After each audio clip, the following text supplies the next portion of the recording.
centralement à quelques paroisses et à quelques centaines de fidèles.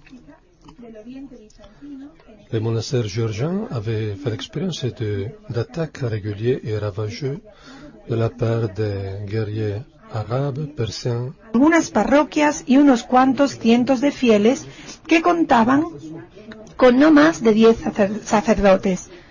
Los monasterios georgianos experimentaron frecuentes y devastadores ataques por parte de los árabes, persas y turcos. Con la pérdida de la condición del Estado de Serbia, la administración otomana comenzó a dirigir represiones hacia la población cristiana. En la vida espiritual de Serbia, el monasterio de Hilandar tuvo un papel destacado en Athos, fundado por Santa Saba y su padre, el rey serbio Stefan Neman, y la falta de independencia nacional confirió una responsabilidad especial a la Iglesia Ortodoxa Serbia, que asumió un papel clave en la promoción de la identidad étnica cultural. Situaciones análogas surgieron en Bulgaria y Macedonia.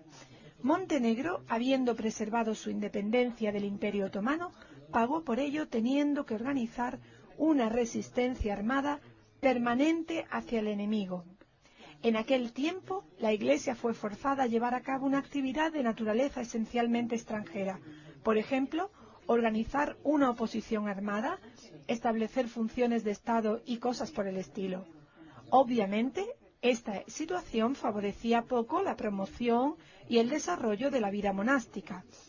En los siglos XIV y XV, los vínculos de los dos principados rumanos, Wallachia y Moldavia, y los centros espirituales del sur eslavo se debilitaron. El primero cayó bajo la jurisdicción del Patriarcado de Constantinopla. Este suceso marcó el principio de la historia de una tradición monástica rumana independiente que se sitúa entre las más ricas del Oriente Ortodoxo. En Moscovia, el desarrollo del monaquismo en los siglos XVI y XV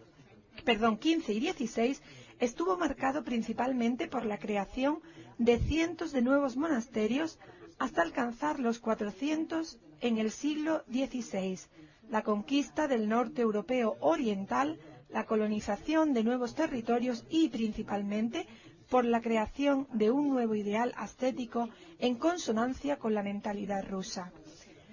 La dinámica de la formación de este ideal y su competición con la ideología de la Tercera Roma se expresaron en la famosa discusión entre los josefitas y los desposeídos.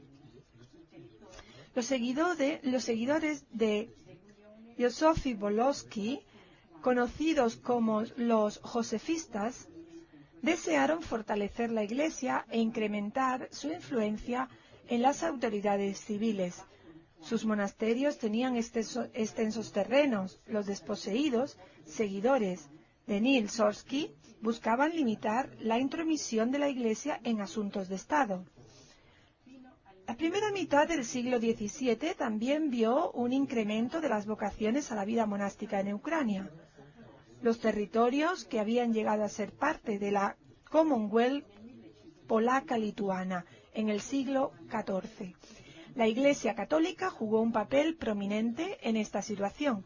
Sin embargo, en la Commonwealth polaco-lituana, que Jason Stavir llamó un estado sin fuegos de Inquisición, los derechos de la Iglesia Ortodoxa fueron protegidos, así como su estatus social. Hasta 1686, el metropolitano de Kiev actuaba bajo la jurisdicción del Patriarca de Constantinopla, que en 1598 otorgó al monasterio de Kievan-Kabes el estatus de una laura y el derecho estauropégico que conlleva la subordinación patriarcal. La edición de la prensa empezó a llevarse a cabo con la laura sobre el 1615 y la imprenta de la Laura en Kiev pronto llegó a ser uno de los centros más activos para la publicación de libros en la antigua Iglesia eslovaca. También se imprimieron textos en ucraniano, polaco, latín y ruso. En el monasterio de la Epifanía de Kiev, fundado en 1615, se estableció una fraternidad que fue una de las primeras instituciones de Ucrania para la educación superior, la Academia de Mohyla de Kiev. Durante el ejercicio de Iov Zalizo como abad de Porchaïv, en Volinia, la comunidad monástica organizó un monasterio cenobítico que llegaría a ser el complejo ortodoxo más importante de la Ucrania oriental. Sobre mediados del siglo XVII se habían construido en Ucrania unos 55 nuevos monasterios, de los que 45 se establecieron en Belarus. La renovación espiritual de la vida monástica ortodoxa de la Commonwealth lituano-polaca estaba conectada con las labores de un monje ucraniano, el santo Iov Chiniakinsky, que había pasado 12 años en el monte Athos. El sucesor de Iov mantuvo el estatus general de visitador de los monasterios de las provincias Rutena, Belz y Podilian de la Commonwealth lituano-polaca. En aquella época, en solo 2 eparquías, correspondiente a decir diócesis, de la provincia rutena, había unos 200 monasterios activos. Puede llegarse a la conclusión, por lo dicho anteriormente, de que las tendencias de la vida monástica en los países ortodoxos de la Europa oriental y en el Oriente Próximo durante los siglos XVI y XVII fueron parte acordes con el enfoque espiritual de Santa Teresa. A pesar de la cauta posición en relación a la tradición confesional occidental, en el Oriente Ortodoxo, ellos aportaron un terreno fértil para recibir las reformas iniciadas por Teresa y expresadas en sus obras, que se acababan de publicar. La experiencia oriental y la espiritualidad teresiana. La posición adoptada por Santa Teresa en cuanto al ascetismo se caracteriza por una vuelta a los orígenes de la espiritualidad carmelitana y es un reflejo del rigor primitivo de la orden, manifestados más evidentemente en el Oriente Próximo, donde las tradiciones bizantinas y sirias fueron más fuertes. Hay, por tanto, una consonancia entre la fuerza de las reformas teresianas y los movimientos de la renovación espiritual en el monaquismo oriental, basado principalmente en las tradiciones jesicastas. Una característica de la espiritualidad de Santa Teresa es la importancia que le da a la virtud de la obediencia como medio para alcanzar la verdadera libertad de espíritu. Hay muchos ejemplos de perfecta obediencia en los padres orientales, donde incluso el absurdo aparente de los mandatos adquiere un profundo sentido cuando se ve en perspectiva como medio para descubrir el camino hacia la perfección. La obediencia, concebida por Santa Teresa, está fuertemente ligada al concepto de paz, que viene con paz y regalo y sosiego, Camino 39.2, y es el ejercicio principal de la oración, Camino 17.1. Este enfoque está en total sintonía con la tradición ascética ortodoxa.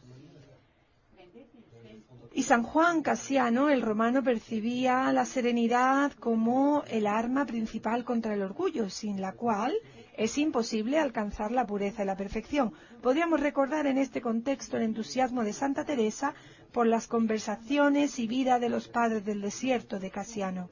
Prohibir a las monjas comunicarse con sus familias, en Camino 9, recuerda a un creyente ortodoxo la dramática experiencia de San Teodosius de Cádiz al recuperar el despótico amor de su madre. Los practicantes del ascetismo oriental están impresionados por la cautela mostrada por Santa Teresa con respecto a la oración discursiva, meditación como forma de oración que se generalizó durante la época de la Reforma.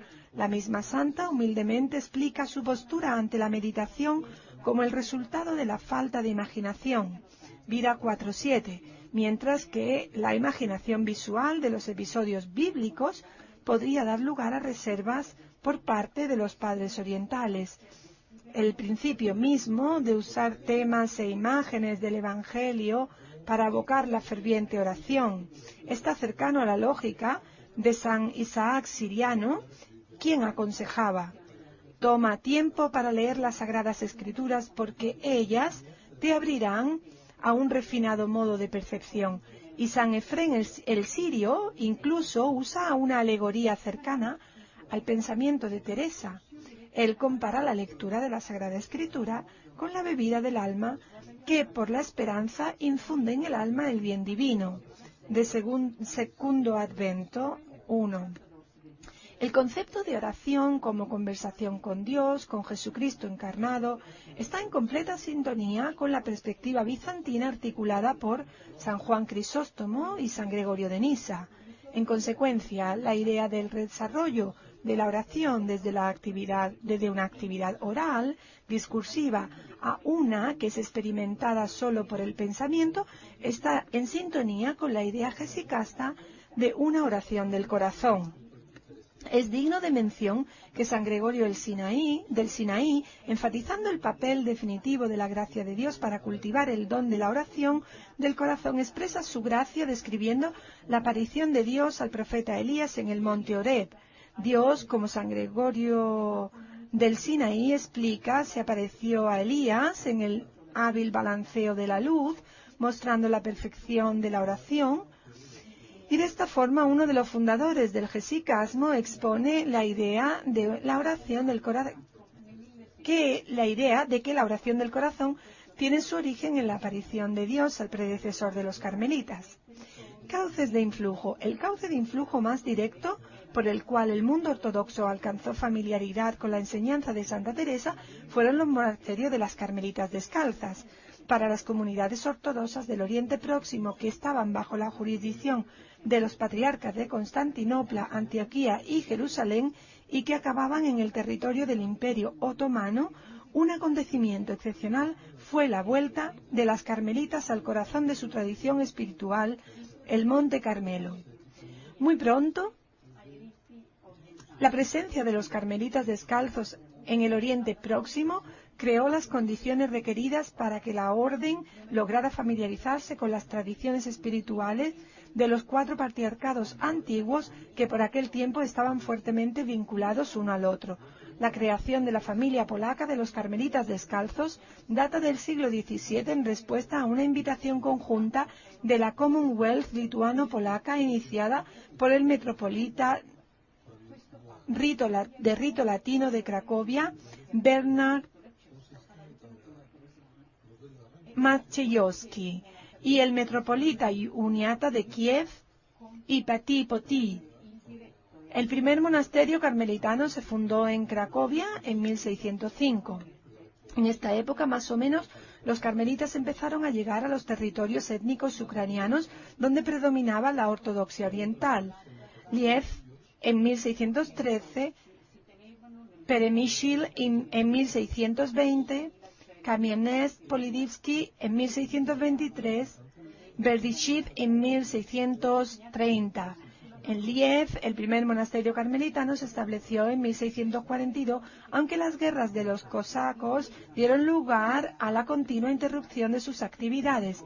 Los carmelitas también llegaron a Bielorrusia. Los contactos individuales con los monjes, las visitas a los monasterios carmelitanos y la presencia de los carmelitas en los acontecimientos eclesiales introdujeron a miles de ucranianos y bielorrusos de rito occidental, ambos unidos con y separados por Roma, la tradición de la espiritualidad teresiana. Numerosas ediciones de los escritos de Santa Teresa en latín y polaco, 13 ediciones al final del siglo XVI y 243 durante el siglo XVII, podrían realmente caer en manos de los lectores ortodoxos. La Commonwealth lituano-polaca, casi todos los que tenían un nivel de educación secundaria sabían latín, mientras que los ucranianos y los bielorrusos usaban el polaco como segunda lengua. Esta circunstancia les sirvió para romper la barrera del lenguaje que había impedido el acceso a la literatura teresiana. Es obvio que la denominación antagonista incidió negativamente en el uso directo y abierto de los escritos teresianos. Sin embargo, no hay duda de que sus obras se leyeron en los círculos de formación del metropolita de Kiev, Peter Mohyla, y el obispo de Chernihiv, Lazar Barnovich. Los cursos teológicos en las escuelas ortodoxas de Ucrania, como por ejemplo las facultades de Kiev Mohyla, Chernihiv, Kharkiv y Pereshalaf, se hacían sobre las bases de libros de textos en latín. Estas instituciones fueron en algún momento acusadas de envenenamiento interno con latinismos religiosos y romanismo críptico. Dado que las escuelas teológicas ucranianas se tenían en alta estima en el mundo ortodoxo durante el siglo XVII, sus graduados podían extender sus conocimientos del misticismo oriental a otros países ortodoxos. Algunos ejemplos son Simeón Polotovsky en Rusia, Sofroni Podcharsky en Rumanía y Manuel Kozaczynski en Serbia. Un papel análogo fue los aspectos tipológicos. Uno podría comparar la renovación teresiana en el Monte Carmelo con una renovación similar que tuvo lugar en la segunda mitad del siglo XVIII en Athos, que en aquel tiempo estaba ocupado por unos 300 monjes de acuerdo con el censo de 1765. Poco después de recibir unos nuevos estatutos para el Monte Santo del patriarca de Constantinopla, Gabriel, empezó la transformación de los monasterios que habían vivido bajo las mismas normas de los cenobitas. Las reformas preveían una reimposición de las antiguas reglas del monaquismo oriental, caracterizadas por la absoluta obediencia a los superiores, reunirse para las comidas, la asistencia general a las celebraciones y la renuncia a la propiedad privada. Fue por aquel tiempo cuando San Nicodemos el Agiorita, en 1749-1809, comenzó su obra literario-teológica sobre Athos, cuyo objetivo era presentar a sus contemporáneos los tesoros espirituales del misticismo bizantino. Nicodemo preparó la publicación de una de las más autorizadas antologías de los místicos orientales, Filocalia. En griego, Amor por lo bello, bondad amorosa. Venecia, 1782. Editó las obras de uno de los más conocidos jesicastas. Simeón, el nuevo teólogo, 2 volúmenes aparecieron en Venecia en 1790 y preparó la publicación de las obras del otro conocido jesicasta, Gregorio de Palamas. Las influencias latinas en la obra de San Nicodemo son difíciles de detectar a simple vista. Sigue sin decir que el ambiente atoniano del siglo XVIII no estaba marcado ni por la tolerancia ni por la apertura a las tradiciones no ortodoxas. Sin embargo, es en medio de este ambiente en el que 2 obras publicadas conjuntamente por San Nicodemo y San Macario de Corinto sobresalen. La lucha invisible o con el invisible y ejercicios espirituales. La primera, publicada en 1796, se ganó una popularidad sin precedente en los países eslavos, después de que San Teófano el Recluso hiciera pública una versión rusa en 1892. Es sabido que la lucha invisible fue escrito por el monje italiano Lorenzo Scupoli y fue publicado por primera vez por él anónimamente en 1589. San Nicodemo simplemente adaptó esta obra al lector oriental. Como se puede demostrar fácilmente, los ejercicios espirituales, publicados en Venecia en 1800, resulta ser una traducción griega de la obra del mismo nombre escrita por Ignacio de Loyola. De tal modo, el monje atonita Nicodemo, mientras divulgaba las tradiciones místicas de Oriente, también introducía en el ambiente ortodoxo elementos de espiritualidad ignaciana. Esta es la evidencia de la aceptación por parte de la ortodoxia oriental de los místicos latinos del periodo temprano moderno como parte integrante de la tradición cristiana general. Una versión de la Filocalia de la antigua iglesia de Eslovenia, recopilada por el santo Pasí Velishonsky, un ucraniano, después de su estancia en Athos, se publicó en San Petersburgo en 1793 y en 1822. Loving Goodness, amor por la bondad, fue traducido al ruso y por este medio al inglés, francés y alemán. La traducción de la Filocalia se convirtió por medio de San Pasí Velishonsky en un hito significativo a la hora de integrar la experiencia patrística en la vida espiritual de su tiempo.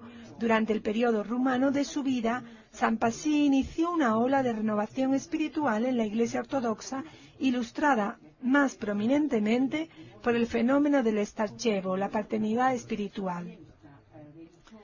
La dramática peregrinación espiritual de Velishonsky por los orígenes espirituales de los padres de la Iglesia empezó en su juventud en Kiev con un extraño e inesperado juramento, que no deberíamos recibir la tonsura en un monasterio donde hubiera abundancia de alimento o bebida o algún tipo de comodidad para el cuerpo, porque en tales monasterios no seguiríamos el ejemplo de la pobreza de Cristo de acuerdo con los votos religiosos, ni seguiríamos una vida de continencia.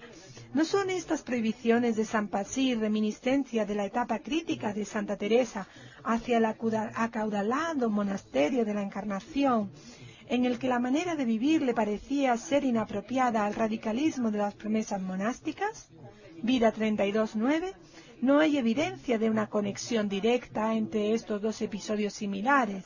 Es también imposible asegurar si San Pasí estaba familiarizado con las obras de Santa Teresa o si tenía algún conocimiento de su vida. Pero no hay duda de que estos dos episodios pertenecen a la misma y única tradición ascética, de la cual la pobreza de espíritu puede alcanzarse por medio de la adhesión radical a los votos monásticos.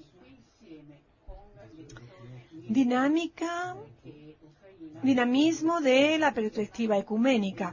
Una nueva lectura del legado literario de Santa Teresa por medio de la ortodoxia oriental coincide con el periodo del florecimiento en la cultura rusa, conocida como la Edad de Plata, el periodo conocido como la Edad de Plata. Su marco cronológico está delimitado por los años 90 del siglo XIX y principios del siglo XX. Los escritores simbólicos, entre ellos Demetrio Merezhkovsky y Sinaida Hippius, jugaron un papel particularmente influyente a la hora de formular nuevos enfoques en Rusia. Demetrio Merezhkovsky, uno de los humanistas de la Edad de Plata, fue el primero en intentar una descripción de la vida de Santa Teresa en forma de ensayo, en 1941. Él remarcó la fluctuación entre acción y contemplación, martirio y monaquismo como un rasgo dominante, mientras caracterizó el matrimonio espiritual como la experiencia religiosa más destacada de su vida. La interpretación interna contradictoria de Merezhkovsky fue sobre el matrimonio espiritual y el éxtasis místico desde el punto de vista del psicoanálisis, que fue bien conocido en la mitad del siglo XX, influyó sustancialmente en la posterior recepción de la espiritualidad teresiana por los hablantes de lengua rusa del mundo. El estereotipo de la excesiva sensibilidad de Santa Teresa llegó a arraigar en la conciencia de los ortodoxos rusos y sus relaciones místicas con Cristo se percibían como la sexualidad femenina sublimada. Una editorial en Bruselas, Vida con Dios, que existió durante el periodo de 1950 al 2000, tuvo un papel significativo a la hora de familiarizar al lector ruso con la herencia espiritual de Santa Teresa. Es aquí donde nació la traducción rusa de las moradas escrita por Santa Teresa. La traducción se publicó bajo el seudónimo H.T. Hoy día, los lectores ucranianos son capaces de familiarizarse con las obras de Santa Teresa gracias a la iniciativa de los jesuitas que, junto con la editorial Espejo en 10,